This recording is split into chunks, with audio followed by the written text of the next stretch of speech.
Hey guys, today we are going to be discussing autism. So in today's episode, we are going to learn about what autism is, when it begins, the screening and early detection for it, 6 important things to know about it, and planning for the future. So let's start with what is autism. Autism is a developmental disability caused by differences in the brain. Some people with ASD have a known differences, such as a genetic condition. Other causes are not yet known. Scientists believe there are multiple causes of ASD that act together to change the most common ways people develop. We still have much to learn about these causes and how they impact people with autism. People with ASD may behave, communicate, interact, and learn in ways that are different from most other people. There is often nothing about how they look that sets them apart from other people. The abilities of people with ASD can vary significantly. For example, some people with ASD may have advanced conversation skills, whereas others may be nonverbal. Some people with ASD need a lot of help in their daily lives. Others can work and live with little to no support. So let's talk about, when does autism begin? ASD begins before the age of 3. It can last throughout a person's life. Although symptoms may improve over time, some children with ASD gain new skills and meet developmental milestones until around 18 to 24 months of age. Then they stop gaining any new skills or lose the skills they once had. So you might be asking, what does the screening and early detection look like for autism? Well, typically, young children are screened by their healthcare provider and recommended for more evaluation with a team that may include a pediatric neurologist, developmental pediatrician, and several therapists. There is no medical test for autism, so testings are completed through a series of observations, interviews with parents, and physical evaluation.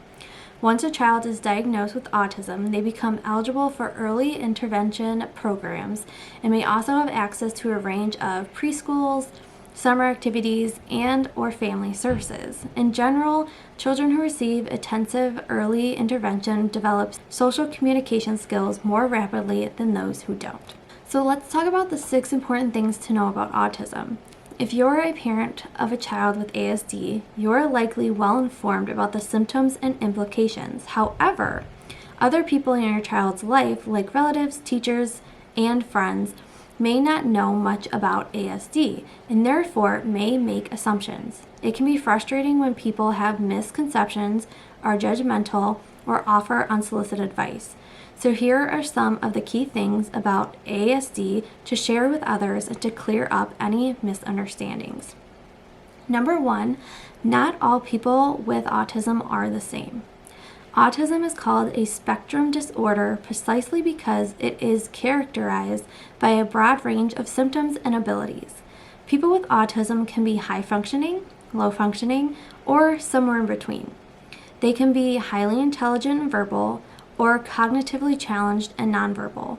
The most significant shared symptom among people with ASD is difficulty with social communication, such as making eye contact, conversation, or understanding another's perspective. Number 2, there is no need for a cure for autism. There is no need for a cure, nor is there a need for one. Autism is a lifelong diagnosis. Intensive early intervention may reduce ASD symptoms, and there are many effective treatments that address the sensory, behavioral, developmental, and medical symptoms of ASD.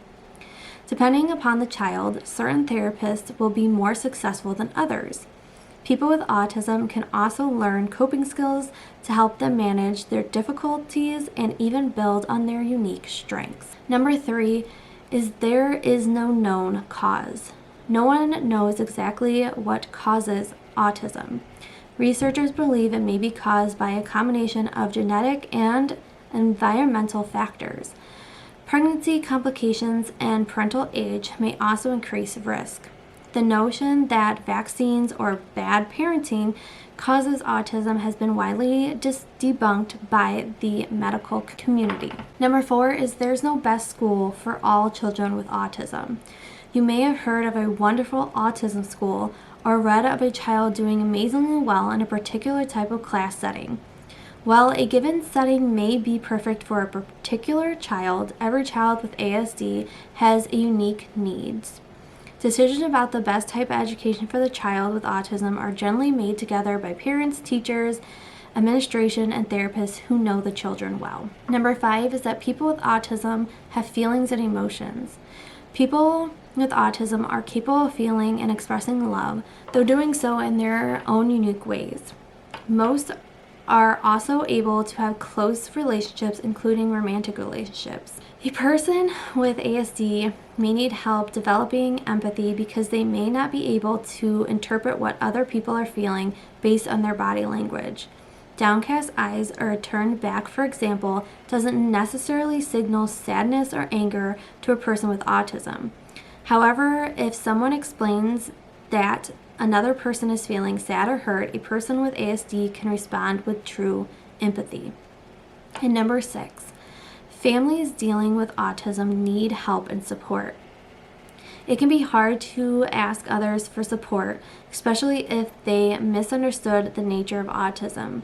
Therefore, one of the most important things to convey to family and friends is that having an autistic child can be hard. Even high-functioning autism can be challenging for the person diagnosed with it as well as for their families.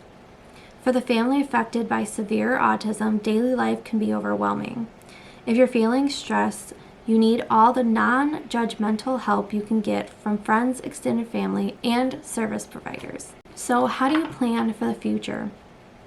Children with autism spectrum disorder typically continue to learn and compensate for problems throughout life, but most will continue to require some level of support.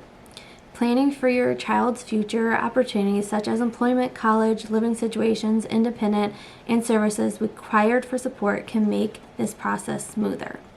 So I hope after listening to today's episode about autism, it can shine a little bit of more insight on what it is, and maybe you even learn something you didn't know today.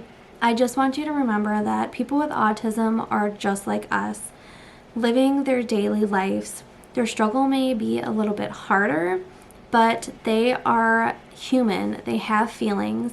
So if you ever run into somebody that has autism, be patient and kind with them and show them the love that you would show any other person. So thanks for spending today with me to learn about autism, and I will talk to you guys again in the next episode.